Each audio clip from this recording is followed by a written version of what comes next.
Let's connect the Enlightenment to the American Revolution and look at exactly how the events in the colonies were connected to Enlightenment ideas. So, one of the major causes of the American Revolution, of course, revolves around taxes.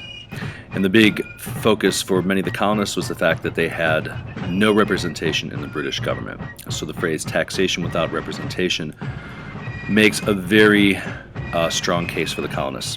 Taxes on tea, sugar, lead, glass, paper, and all those things, as well as the existence of British soldiers in the colonies, made the colonists very worried about the power that they were dealing with, and taxes, as they are always unpopular, resulted in some pretty poor behavior on the colonists' part. Rejection of those taxes created conflict. So what's the connection to the Enlightenment? Well, of course, we know John Locke and this idea of a social contract, that the colonists really believed that the British government was not acting in their best interest. They were not being responsible to the colonists. They were causing them to pay these taxes without representation, unfair taxes that were not being paid by the citizens of England, and that really connects the Enlightenment idea that the government should be responsible for the people, and if not, then the people have the right to break that contract and create their own government. The second big theme of the causes of the American Revolution, of course, revolve around freedom.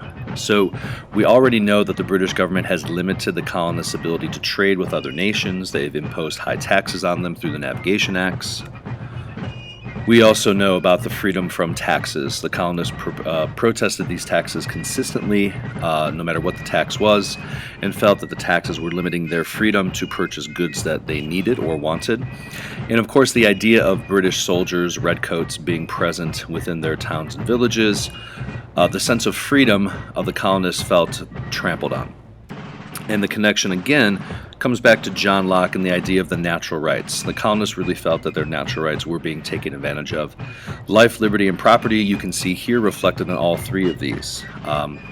Soldiers threatening our lives and our property, the freedom to trade, the freedom to be able to have an influence on the taxes that we pay. And the British government was accused of limiting all of these freedoms. So the Enlightenment ideas are very prevalent in the start of the American Revolution.